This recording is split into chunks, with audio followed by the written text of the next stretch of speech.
We now move to First Minister's questions. Question number 1, Joanne Lamont. Thank you, Presiding Officer. To ask the First Minister what engagements he has planned for the rest of the day. First Minister. Engagements to take forward the Government's programme for Scotland. Joanne Lamont. Thank you. In 2008, as part of the preparations for the Glasgow Airport rail link, 4 plots of land at 57 Clark Street, Paisley, were bought on behalf of the Scottish Government for £840,000. Can the First Minister tell me who the land was bought from, and can he also tell me who the land has subsequently been sold to and for what price? Minister. Well, if Joanne Lamont wants to write to me with these questions, I'll supply the answers. But can I just say to Joanne Lamont, as we heard yesterday, this Government's track record in taking forward transport projects in Scotland under the circumstances of the cutbacks in Westminster is a very considerable one indeed. But by all means, send in the questions and we'll supply the answers. Joanne Lamont. Well, there you go, and there's me thinking this was First Minister's questions, where the First Minister had the opportunity to show how much in control of his government he was. Let me help the First Minister. The land was bought in 2008 for £840,000 from a businessman, John McGlynn, then a donor to the Scottish Conservative Party. Since then, of course, Mr McGlynn has been on something of a political journey. Now he supports the Yes campaign. Since then, he's been appointed to the Scottish Government National Economic Forum. And since then, he has bought back the land from the Scottish Government for just £50,000 and made a profit of £790,000. Is there some connection here, or has Mr McGlynn just benefited from the First Minister's gross incompetence with public funds? First Minister. Well, as Joanne Lamont, you know, the ministers are not involved in property transactions with regard to transport projects or anything else. Maybe it was different when the Labour Party were in power, but certainly that's the way when the SNP is in power. I wasn't sure if from that question, which clearly Joanne Lamont had her answers all the time, so it wasn't really about listing information. But I wasn't clear whether it was an attack because somebody was a donor to the Conservative Party when the land was bought, or it was just an attack for no apparent reason against a Scottish business person. I mean, Order. If Joanne Lamont has any evidence whatsoever that anything untoward has been happening in property transactions, then let her bring it to the Chamber or bring it into the public notice. If she has no evidence, and she has no evidence whatsoever, then don't make attacks on people in Scotland with no reason whatsoever for making them, and come to this Chamber and attack people who can't answer back in the Chamber. Ridiculous. Joanne Lamont. Joanne Lamont. No one. I was expecting the First Minister to justify his actions, and he has absolutely failed to do so. The fact of the matter is, the land was bought by the Scottish Government, signed off by Scottish ministers for £840,000, sold for £50,000 when not obliged to do so, to kill a project John Swinney himself has said was desirable and which Transport Scotland is still at this very moment exploring. In case the First Minister hasn't noticed, for the last 5 years, Scotland has been going through one of the deepest downturns in our history. In that time, the First Minister has slashed spending on skills and colleges. He has underfunded vital public services so some of our most vulnerable old people get just 15-minute care visits. And he has cut funding so that for many people with a bus pass, there isn't a bus to get on. In those circumstances,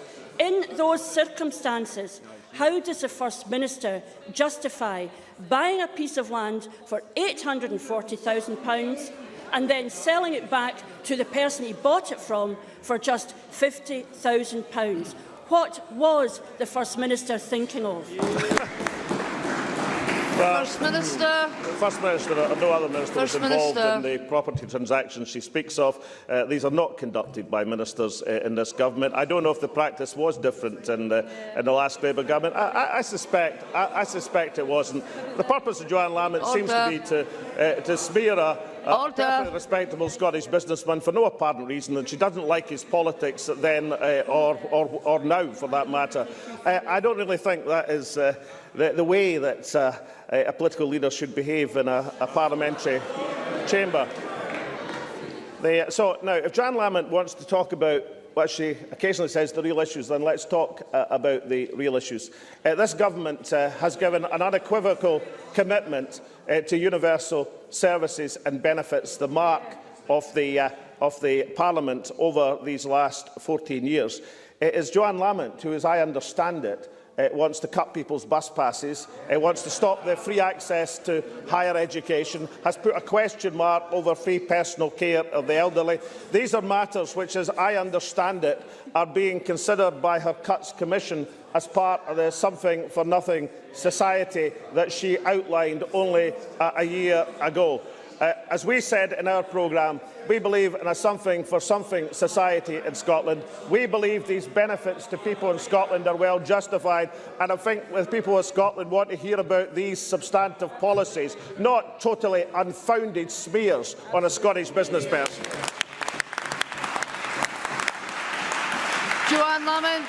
I think we might hear talking about something for next to nothing Scotland.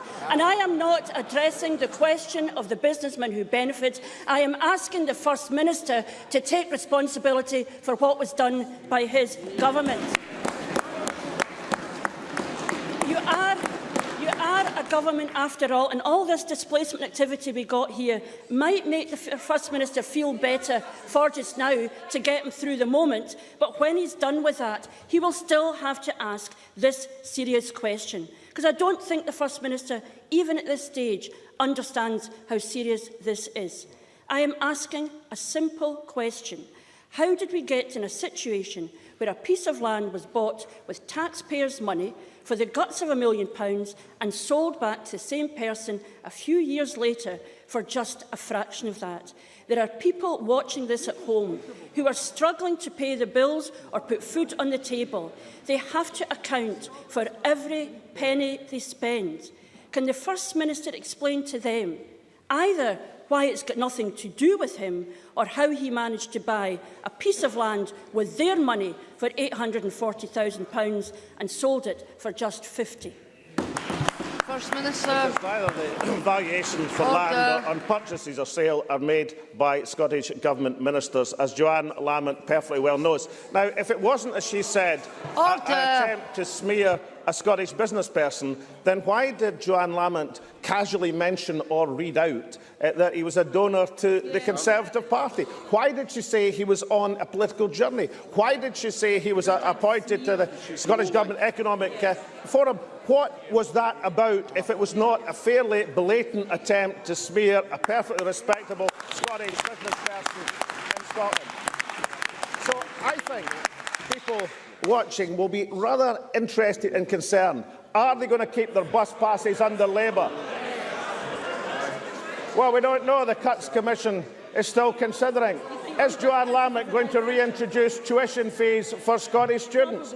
Is free personal care safe in Labour's hands? The answer is no to all of these things. She has them in the Cuts Commission, the Something for Nothing society. She doesn't want to talk about the issues that concern the people of Scotland, because people know that Labour have let them down in the past, and if they get the chance, they'll let them down again, which is why she's sitting there reading out the questions, and this government is in office.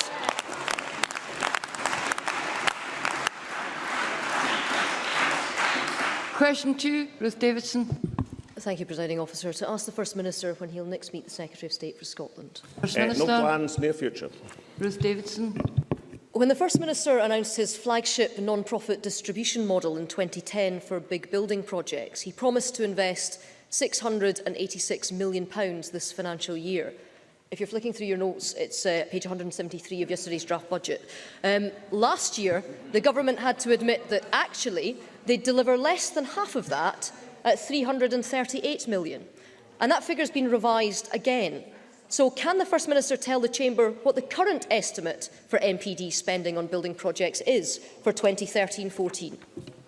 Well, it was laid out, as she rightly says, and the whole capital programme, both the NPD programme rising from 185 in 2013-14 to 809 2014-15 to 932 in 2015-16, was laid out in the budget statement yesterday. And of course, what was also laid out is the total estimated capital investment programme, of which non-profit distribution is a key part. And what that was coming from is from 13-14, £240 million, £4,157 million in 14-15, and £4,438 million in 2015-16. That's £3 billion, £4 billion, and £4,438 million. Now that is an extraordinary achievement of capital investment against cutbacks from the Westminster Government, which started at over 30% and are now just under 30%. So I think most people, looking at these figures, would anticipate that Mr Swinney, under the most extraordinary pressure from Westminster Government, is delivering a capital programme for growth and capital investment in the Scottish economy. And now she has the figures, perhaps she'll have the grace to say that this is an encouraging and productive trend in Scottish society. An extraordinary blizzard of figures, but not actually the one that I'd asked for. So let's look at that, shall we? The figure that the First Minister wouldn't tell us in there was that of the £686 million that this government promised to invest in big building projects, they now say that they will deliver just £185 million. And that's after a first year when they promised £150 million but delivered nothing. A second year when they promised up to £350 million and delivered just £20 million. Of course, his deputy, who's smiling there sitting next to him, says that it's not incompetence, it's just a reprofiling. 3 years ago, this First Minister promised over £1 billion of investment on big building projects through the MPD scheme, and he's coming up short by over £900 million. His projects, his responsibility, his incompetence. The people of Scotland need to know what has happened to his £1 billion build. First Minister. The 185 was the first figure in the blizzard of figures that Ruth Davidson complained about. And let me repeat it, just so that she can get the full importance of it. As the budget document said yesterday, the NPD programme, £185 million in this financial year, £809 million in 2014-15 and £932 million in 2015-16. Now, these are impressive figures for a new system of public finance. Now, let's get the background straight on this. The PFI, the Revenue Finance System, which was beloved of the Labour Party and then the Tories supported it, is no longer a feasible option for revenue-based finance. Everybody agrees that PFI, even George Osborne recently, has come to the conclusion that PFI was a hideous, expensive mistake. Then, of course, there is the funding, the direct capital funding, so beloved of Mr Swinney and so beloved of me, because it enables you to accelerate capital spending, it enables you to deal with recession. That is the one that's been cut by just under 30% by the Westminster Government. That's a cut in capital allocations. So we brought forward a new system of funding, non-profit distribution, which has been demonstrated to provide value for money, which is building schools and colleges across this country at the present moment. And Ruth Davidson comes along and complains about the fact that this new generation of funding has been brought into practice. Because of it's been brought into practice, we now face in Scotland, against Westminster cutbacks, an expanding capital budget over the next 3 years. That will generate jobs, investment and prosperity in the Scottish economy. Liam MacArthur. Thank you, Presiding Officer. Orkney's internal ferry fleet provides a lifeline to some of our most fragile communities, but it urgently needs replacing. Apparently, however, discussions on funding the replacement programme have broken down, with the chair of Orkney Islands Council's Infrastructure Committee claiming today that the government has, quote, closed the door in our face.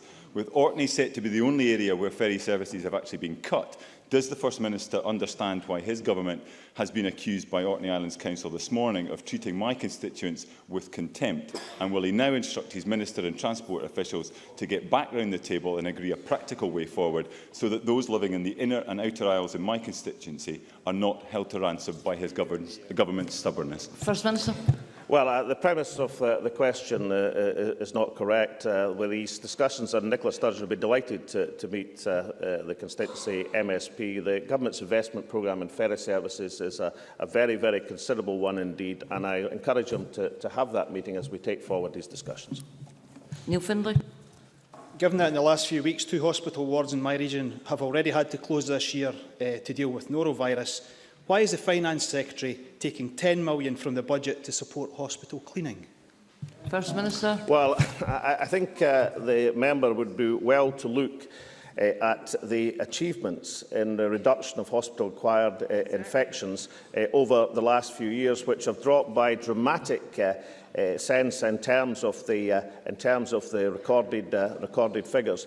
Some of that, of course, has been done by our decision to stop the privatisation and contracting out of cleaning services to the National Health Service. I know they wouldn't have been supported by Neil Findlay. Unfortunately, they were pursued by the Labour-Liberal administration in this place. And thanks to that and the other measures through the Patient Safety Programme, we are now in a considerably better position with regard to norovirus and other hospital-acquired infections than we've been previously. But of course, we have to be extremely vigilant, and you can be absolutely assured that Alec Neil's Health Secretary will do exactly that. Question 3, Willie Rennie. To ask the First Minister what issues will be discussed at the next meeting of the Cabinet. First Minister. Issues of importance to the people of Scotland. Willie Rennie. The Chair of the Patient Safety Council of the Royal College of Surgeons of Edinburgh raised concerns a few days ago that hospital care at weekends is substantially worse than weekdays. For example, at Hairmyres Hospital in Lanarkshire, the death rate among patients admitted for vascular surgery on Saturday was over 41%, compared with 16% on Tuesday. At Dundee's Ninewell Hospital, it was over 21%, almost double the rate on Tuesday. And in Fife's hospitals, the rates for renal patients admitted at weekends were higher than weekdays. Has the First Minister been able to consider this? Well, the whole aspect of patient safety across Scottish hospitals is part of the Patient Safety Programme, which, as Willie Rennie will know, has achieved an estimated 12% reduction in standardised mortality rates. Certainly, differentials between days of the week and weekends is one aspect that's been considered. But he will know that Professor Don Berwick, who has been brought in by the coalition government in London to try and deal with the very, very difficult situation across the English Health Service in terms of patient safety, has given the Scottish system introduced in the Patient Safety Programme the accolade of being one of the safest in the world. So I do think that we should recognise the achievement in the Patient Safety Programme, and also recognise that one aspect of that Patient Safety Programme is to look at things like differential rates of mortality between days of the week and weekends. That is part of the continuous improvement on which the Patient Safety Programme is based. Willie Rennie. I know we have to be careful, but we've got a duty to ask serious questions about these issues to satisfy ourselves that patients are being kept as safe as possible. But Simon Patterson-Brown, who's the Consultant General Surgeon at the Royal Infirmary of Edinburgh, who's also the Chair of the Safety Board at the Royal College of Surgeons, he said it could well be that the weekend mortality rates in some medical specialities are not statistically significant. But on the other hand, they could be, and unless we are fully investigating this, I don't think anyone can say with certainty either way. I intend to take the matter further. So I recognise that there is processes in place to look at these issues, but I think we need some reassurance about what these surgeons are saying, because these are not insignificant people. This is the Royal College of Surgeons of Edinburgh. When will the First Minister publish a report in response to the surgeons' concerns? First Minister. Well, I know that these matters are being looked at the present moment. As I explained to Willie Rennie, that's part of the patient safety approach. And he can be absolutely certain that the aspect of the patient safety programme is to make sure that all matters are properly considered and looked at, and I'll arrange for the Health Secretary to give that detailed information to Willie Rennie. So he can be sure that in response to any aspect which suggests either in individual hospitals where improvements haven't been as quick as in other places in Scotland, or alternatively in differences in standardised mortality rates and patient safety compared with weekdays and the weekends, the patient safety programme has these things under active consideration. And he's perfectly right to raise these points, incidentally, and I hope that nothing in my first answer suggested this wasn't an entirely legitimate area of inquiry.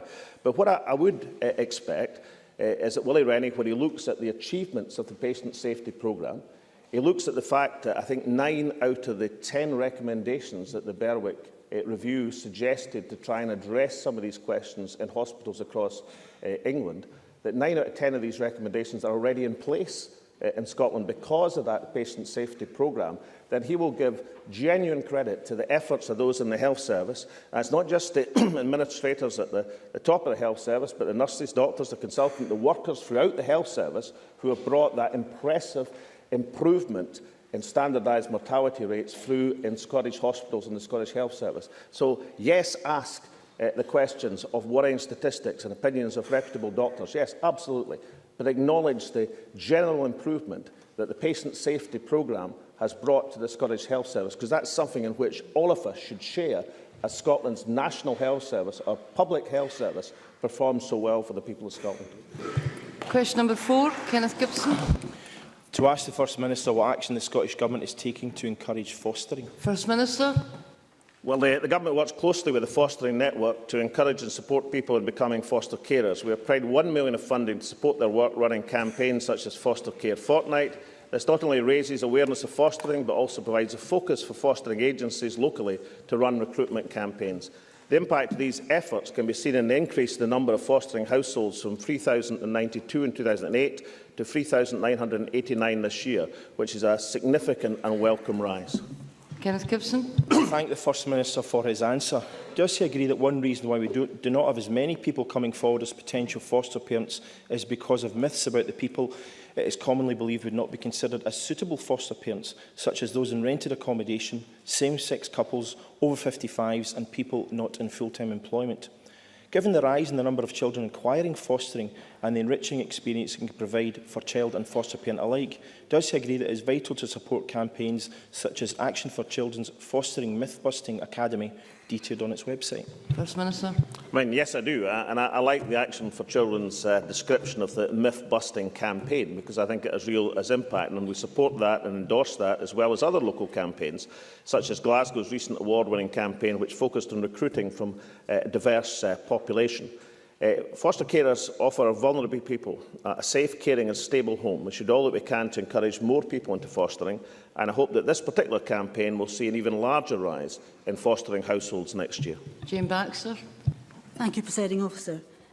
Given that local authorities in Scotland are using social work funds to pay external providers to foster children due to a lack of potential foster parents coming forward, can the First Minister give an assurance that the Scottish Government will address the funding crisis facing councils' spending in this area?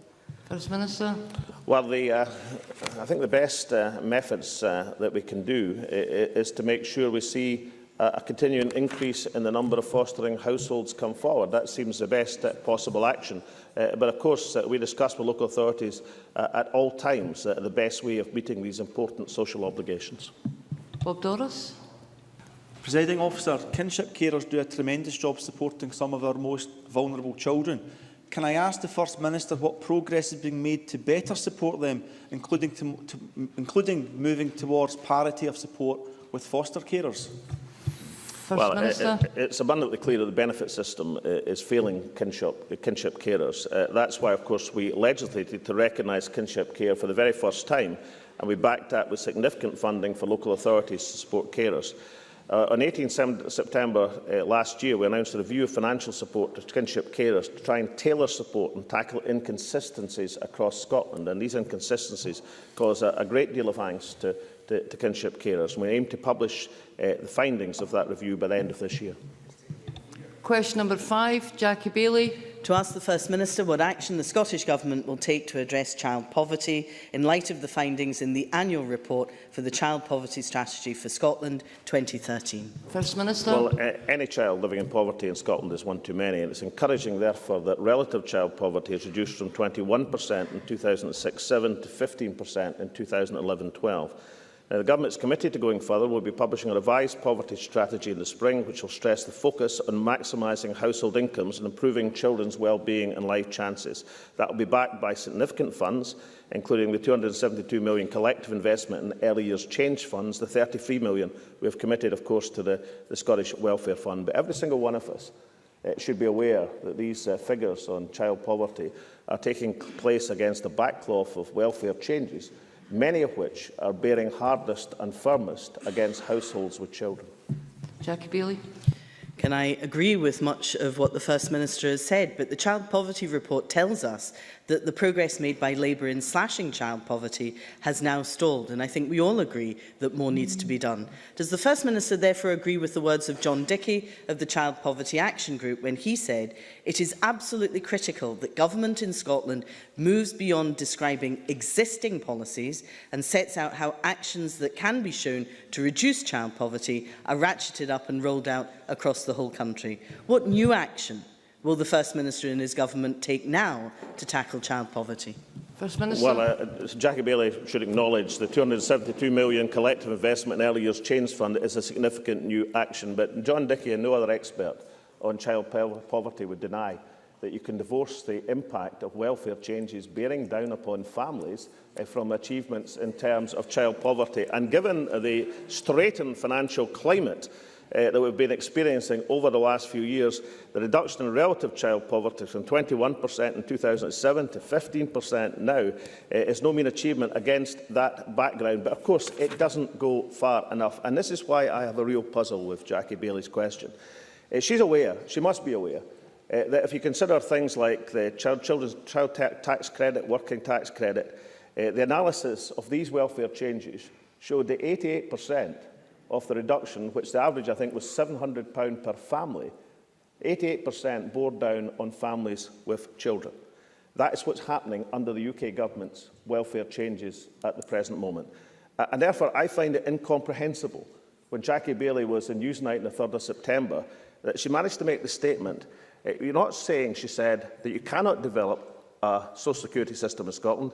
You were saying that we should not develop a social security system in Scotland. So how can it be, when any person, any expert, any authority would acknowledge that the background of welfare changes bearing down on children with families has the most enormous effect on child poverty in Scotland, that the person who claims to be concerned about that goes and says we should not develop a welfare system in Scotland that will give children, all children in this country, an equal chance? Christine Graham. Thank you, Presiding Officer. On welfare cuts, I refer to child benefit, that excellent universal benefit with almost 100% uptake. This has been slashed by the Westminster Coalition, leaving families in Scotland with one child some £650 a year worse off, and two children £1,100. If his government had power over welfare, what would he do about child benefit? First Minister. Address the needs of people in Scotland in an effective and proper way. And Christine Graham puts her finger on what the vote next year is about. Either we build a more prosperous country and a just society in Scotland, or we allow Westminster to wreck the dreams and progress that's been made in recent years. Question number 6, Murdo Fraser. Thank you. To ask the First Minister, terminally ill patients with conditions other than cancer are given access to palliative care. First Minister.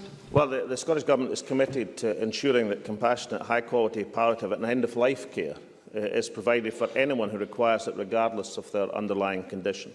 And therefore, we welcome the publication this week of the report, How Good is Primary Care at Identifying Patients Who Need Palliative Care, from the University of Edinburgh, Marie Curie and NHS Lothian. And it's recognition, of course, of the Scottish Government's National Action Plan for Palliative Care. Now, we are examining how patients requiring palliative care are best identified in all conditions. One example is for people who have suffered heart failure, where we have established a national group charged with supporting improvements in the management of people with heart failure, which will include palliative care. Member Fraser. Can I thank the First Minister for his response? The report he referred to from Marie Curie, NHS Lothian and the University of Edinburgh found that 8 out of 10 non-cancer patients are not identified for palliative care, and those who do receive it often get it too late to fully benefit. Many primary care staff, the report found, have understandable difficulty, raising the issue of death with their patients. Would the Scottish Government instruct a review of the training and support for primary care staff to help ensure that more non-cancer patients access palliative care in the last year of their lives?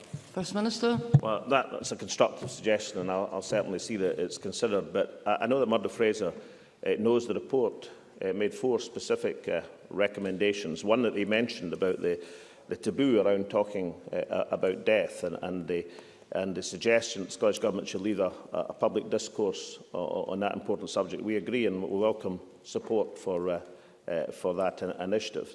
The training of doctors and nurses, this should be included in supporting professionals to have conversations about these difficult subjects. We agree, and this area will be developed alongside the National Plan for Palliative Care. And the other recommendations that the report helpfully put forward, we think are extremely positive suggestions, and if Murdo Fraser would like to discuss matters in detail with the Health Secretary, then I'm sure that can be arranged. If your phone's off and you keep it brief, Malcolm MacDonald. Thank you, Presiding Officer. You'll never let me forget that.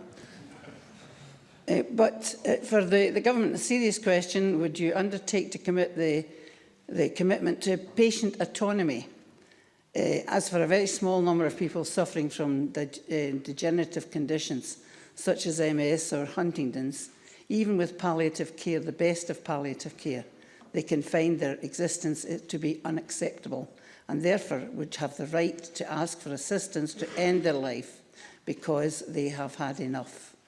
First Minister. Well, Margaret MacDonald, of course, introduced legislation. She's pledged, as I understand it, to introduce it again. I'm sure the Parliament will discuss it very seriously and as a matter of conscience, and we'll look at her proposals as they come forward. But if Margot's inviting me to say personally that I'd changed my mind on the matter, then I haven't. But I think all of us recognise the seriousness and importance of this issue, and of course Margaret MacDonald's legitimate role in bringing forward these issues to this chamber. That ends First Minister's questions. We now move on to members' business. Members who are leaving the chamber should do so quickly and quietly, and I'll allow a very short suspension for people to move positions.